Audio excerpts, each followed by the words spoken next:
devant vous. Me voilà enfin, à cette occasion, en train de parler au nom de tous mes camarades.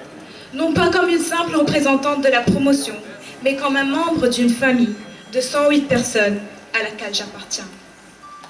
Ce soir est un événement fédérateur qui conclut brillamment un chapitre de notre vie et nous ouvre grand les portes de l'avenir. C'est pour nous le début d'une nouvelle vie. Pour cela, je remercie toute personne qui a contribué d'une manière ou d'une autre à la réalisation de cette cérémonie.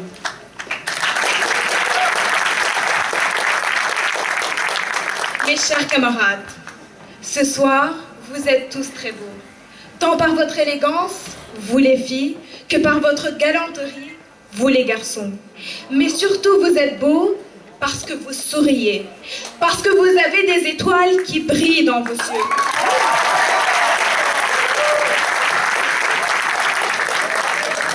Ces étoiles, elles, portent plusieurs noms.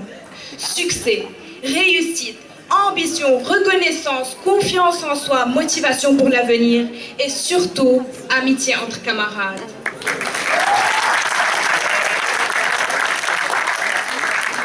Ces étoiles sont notre trésor le plus précieux. Elles nous donneront la force dans l'avenir pour pouvoir relever tous les défis qui se présentent à nous dans notre voyage complexe et incertain. Généralement, l'avenir est synonyme de rêve. Mais en fait, qu'est-ce que le rêve? Est-ce uniquement des images produites durant le sommeil? Non. Ce mot cache une définition beaucoup plus profonde. Le rêve, c'est le reflet des désirs de l'esprit. Rêver, c'est donc concevoir consciemment son futur et tracer l'itinéraire de son voyage en confrontant ses rêves avec le monde. Et arriver à ce stade-là, c'est déjà un rêve qui devient réalité.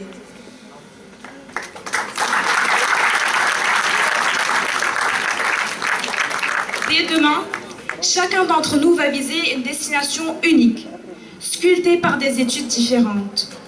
Quelques années plus tard, on trouvera parmi nous des médecins, des ingénieurs, des hommes d'affaires, des avocats, certainement des professeurs et beaucoup d'autres métiers. Mais une chose est certaine, c'est qu'on partagera tous un même titre, le titre d'ancien lycéen.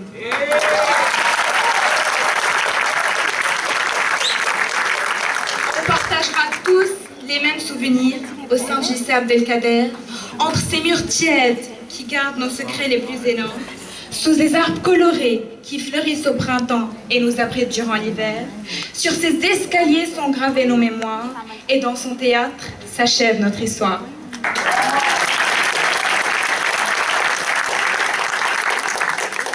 De mon côté, permettez-moi de remercier Madame le censeur, qui nous a accompagnés tout au long de notre trajet dans le cycle secondaire et qui était toujours là, à l'écoute de tous les élèves, prête à leur donner ses conseils précieux, sincères et efficaces.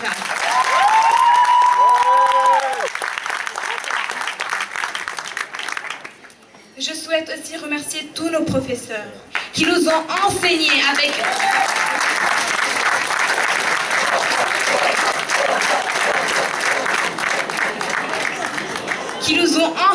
avec ingéniosité depuis la maternelle jusqu'à la terminale et qui, grâce à eux, je suis capable d'être devant vous aujourd'hui. Je serai éternellement reconnaissante aux personnes qui ont marqué ma vie, m'ont transmis non seulement le savoir-faire, mais aussi le savoir-vivre, et surtout m'ont appris à lire et à écrire pour pouvoir les appliquer aujourd'hui sur mon discours.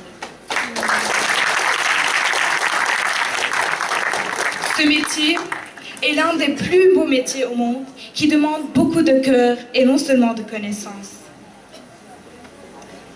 Je ne peux oublier de remercier les agents que je ne vais pas appeler de service, mais les agents indispensables à l'ACA qui nous garantissent la sécurité, la propreté et le confort et qui font aussi partie de notre grande famille.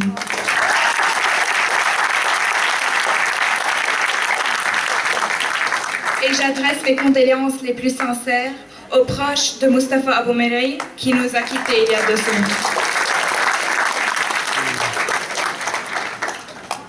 À tous les parents qui sont présents dans le public ce soir, c'est à vous qu'on doit faire honneur dans cette cérémonie.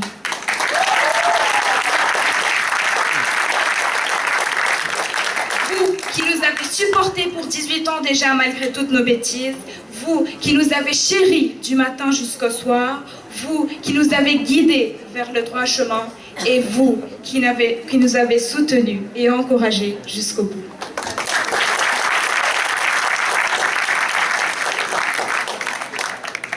Un dernier message à ma chère famille.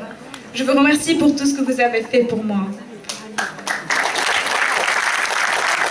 Maman, ne pleure pas, tes larmes sont très chères. Et papa, j'espère que tu es fier de ta fille gâtée.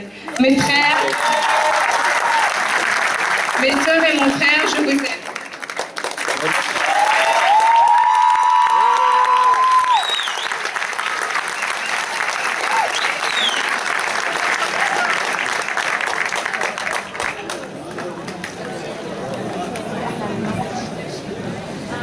La musique est une fenêtre par laquelle on s'évade.